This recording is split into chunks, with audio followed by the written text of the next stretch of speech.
Ada satu doa pendek yang diajarkan Allah melalui Al-Quran kepada kita semua. Doa pendek ini merefleksikan tujuan hidup kita sebagai seorang muslim. Sehingga seringkali orang menyebut doa ini sebagai doa sapu jagat, yaitu Rabbana atina fid dunya hasanah wa fil akhirati hasanah wa qina adzabannar. Wahai Tuhan kami, berikan kami kebahagiaan di dunia ini, kebahagiaan di akhirat nanti, dan selamatkan kami dari azab neraka. Dunia dan seluruh isinya sesungguhnya merupakan tujuan hidup jangka pendek dari setiap pribadi muslim. Tujuan jangka pendek yang mengantarkan kita untuk meraih tujuan jangka panjang, yaitu akhirat dan ridho Allah Subhanahu wa ta'ala. Untuk kedua tujuan ini, Islam mengajarkan nilai keseimbangan. Bekerjalah buat duniamu seolah kau akan hidup selamanya, tetapi bekerjalah buat akhiratmu seolah kau akan mati besok. Nilai keseimbangan ini kemudian diterjemahkan dalam berbagai aspek kehidupannya. Dalam berbagai aspek kehidupan. Bagaimana si kaya harus membantu yang miskin. Bagaimana si miskin berusaha dan hidup tidak menjadi beban bagi yang lain. Kelihatan nilai keseimbangan itu. Bagaimana si tua menyayangi yang muda, bagaimana yang muda menghormati yang tua. Bagaimana tuan rumah menghormati tamu, bagaimana tamu menjadi orang yang tahu diri. Ini semua merefleksikan adanya nilai keseimbangan. Jadi seakan, bong, ini dunia. Ambil apa yang perlu, nikmati apa yang boleh. Kalau bisa jangan gagal kau di dunia ini. Tapi kalaupun kau gagal di dunia, kau kan masih punya akhirat. Inilah sumber optimisme kehidupan seorang muslim. Dia tidak boleh gagal kalau bisa di dunia ini. Tapi kalaupun gagal, kau masih punya akhirat. Nah, karena kau punya akhirat, caramu mencapai dunia ini diwarnai oleh keyakinan terhadap adanya akhirat nanti. Ini yang menyebabkan seorang muslim berbeda dengan yang lain, dan dia tidak terjebak menghalalkan sebuah cara untuk mencapai satu tujuan. Keyakinan adanya akhirat melahirkan etika dalam kehidupan seorang muslim pada cara bagaimana dia mencapai dunia ini. Dia tidak terjebak menghalalkan cara. Dunia ini tujuan jangka pendek. Ambil apa yang perlu, nikmati apa yang boleh, tapi jangan membuat cacat akhiratmu karenanya. Inilah yang membedakan kita dengan yang lain. Iya sih, saya kepengen kaya. Tapi kalau korupsi, akhirat saya bagaimana nanti? Iyalah, saya kepengen naik pangkat, tinggi jabatan. Tapi kalau fitnah orang, hantam kiri sikat kanan, teman jadi lawan, lawan pun jadi teman, akhirat saya bagaimana nanti? Ini melahirkan etika pada tata cara mencapai kehidupan dunia. Tidak terjebak menghalalkan segala cara untuk mencapai sebuah tujuan. Karena apa? Tidak satu perbuatan dunia yang bagaimanapun kecilnya yang tidak akan berakibat akhirat. Raih duniamu, ambil apa yang perlu, nikmati apa yang boleh, tapi pada sisi lain, jaga jangan sampai dia membuat cacat di akhirat nanti. Nah, seorang muslim yang baik tentu yang pandai meraih dua tujuan ini. Mencapai fid dunya hasanah wa fil akhirati hasanah. Sementara Rasul pernah mengajarkan, bukan orang yang terbaik dari kamu, orang yang hanya mengejar dunia dengan menyia-nyiakan akhiratnya. Seperti juga bukan orang yang terbaik yang mengutamakan akhirat dengan menyia-nyiakan dunianya.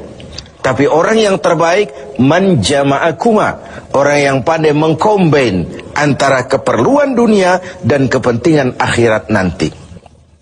Nah, untuk mencapai tujuan ini, tujuan dunia sebagai tujuan jangka pendek bisa dicapai dengan ilmu, dengan sains, dengan pengalaman, dengan nasib. Makin banyak ilmu, makin mudah meraih dunia. Makin syarat kita dengan pengalaman, makin mudah meraih dunia. Atau karena faktor nasib, lalu kita bisa meraih dunia. Sementara akhirat hanya bisa diraih dengan prestasi ibadah kepada Allah Subhanahu wa ta'ala. Prestasi ibadah. Jadi, dunia kita capai dengan prestasi ilmu, prestasi pengalaman, atau karena faktor nasib. Akhirat kita capai hanya dengan prestasi ibadah kepada Allah Subhanahu wa ta'ala. Kalaupun ada efek dunianya, dari sholat kita, dari puasa kita, dari haji kita, dari zakat kita, itu sekedar side effect. Tapi sasaran utama adalah akhirat dan ridho Allah.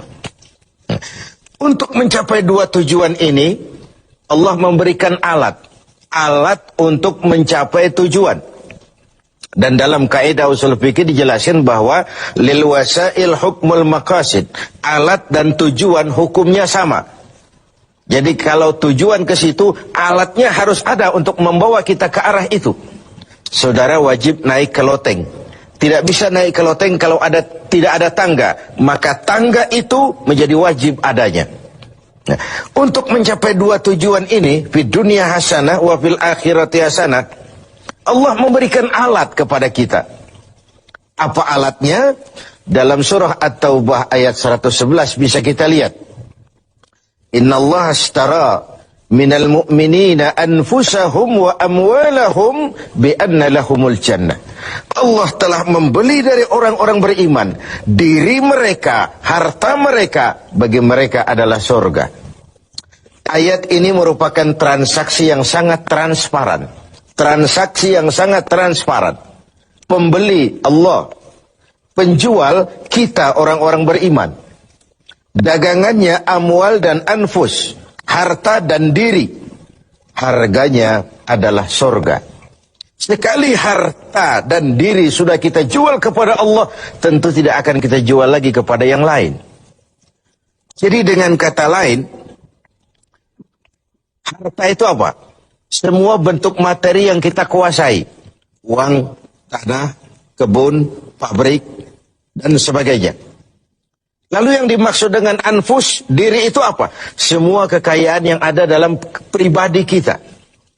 Konsep, pikiran, ide, wewenang, jabatan, kemampuan, skill, itu semua anfus. Untuk tujuan jangka pendek, harta dan diri harus jadi rahmah bagi lingkungan.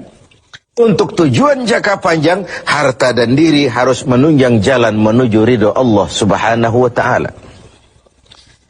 Itulah jalan kalau kita ingin mencapai fid dunya hasanah wa fil akhirati hasanah. Dengan kata lain, yang alat itu jadikan dia sebagai alat. Jangan dia dijadikan tujuan. Sekali alat kita jadikan tujuan, maka kita akan kehilangan tujuan yang sebenarnya. Begitulah sang waktu sering menggeser alat menjadi tujuan. Tujuan kita adalah kekuasaan. Tujuan kita adalah kekayaan. Tujuan kita adalah popularitas. Tujuan kita adalah menghimpun segala macam kekuatan. Padahal itu cuma sekadar alat untuk mencapai fid dunya hasanah wa fil akhirati hasanah. Kalau alat kita jadikan tujuan, kita akan kehilangan tujuan yang sebenarnya. Dan akhirnya kita akan terjerat kepada fata morgana. Kita sangka itulah tujuan itu. Kita sangka kita sudah sampai kepada titik yang kita tuju, padahal cuma pandangan yang menipu saja. Akhirnya kita terjerat dalam arus siklus yang berkali-kali diperingatkan oleh Al-Quran. Alhaakumut takatsur. Kamu telah celaka lantaran berlomba-lomba menjadikan alat sebagai tujuan. Berlomba-lomba menjadikan alat sebagai tujuan. Karena itu, gunakanlah alat sebagai alat untuk mencapai tujuan. Dan bukan malah alat yang dijadikan tujuan. Berapa banyak pun harta kita miliki, dia cuma alat.